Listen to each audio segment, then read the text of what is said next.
Damien, let's start with you here. I want to get your reaction to the fact that now the 49ers are the latest team to shut down their facility due to COVID-19.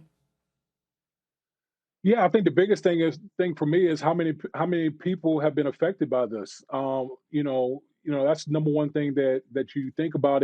But I think the one saving grace is that it's a short week. It's not like a game that's scheduled to play on a Sunday. This is a short week, so it's not going to affect really either team because everything you're not really practicing on a short week.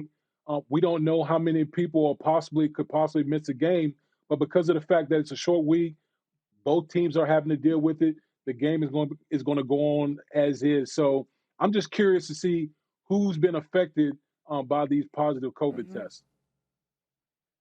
Yeah, that's always the question. Once you hear a team has an unidentified player or unidentified players, then it's like, okay, well, who are they? Who have they been in contact with? You saw that with the Ravens this week. The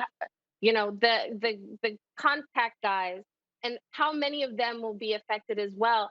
I, I don't want to be alarmist or anything like that, because you think about the amount of guys who have tested negative and have been allowed to play. But what we're seeing in recent days and recent weeks, it seems like there's more cases of positive tests.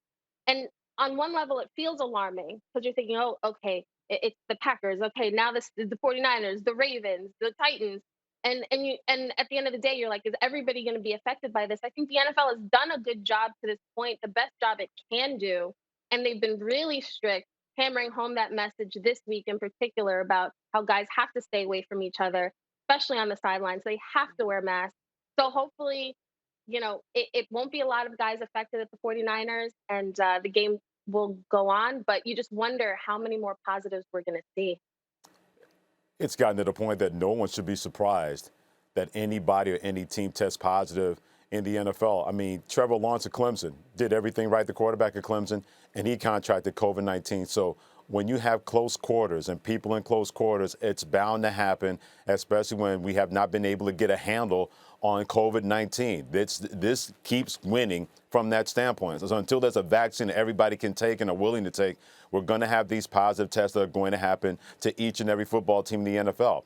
And Kimberly, to your point, the NFL's done a terrific job. When you think about, many people wonder, okay, when COVID-19 hits a team, is it going to shut down the season? It's going to shut down a week. They've been able to pitch and patch and mix and match and move things around, but it has not stopped their season, and at times it has not stopped the week, whatever that happens in the National Football League. So you take this as a positive that, okay, maybe it's only one person won't affect the game tomorrow night. If they have to move the game to Monday, then they're probably going to do something like that if they have to. But the fact that this has happened constantly in the National Football League, but yet it has not slowed down the season, I don't know if that means that we don't care as much and they're just going to put players out there and let them just play in no matter what. But whatever that is, the NFL sent this message early, Kimberly and Damien. No matter what happens, we're going to be here for you. The NBA got interrupted. Major League Baseball got delayed. The NHL to play in the bubble. College football's being affected. But we're going to be here for you because we're going to make sure we have the best testing for our league and everybody involved in it. And I hate to use so far so good, but that has been the case with the NFL, that COVID-19 has not come close to shutting this league down or shutting down a week of football. Thanks for watching ESPN on YouTube. For live streaming sports and premium content, subscribe to ESPN+.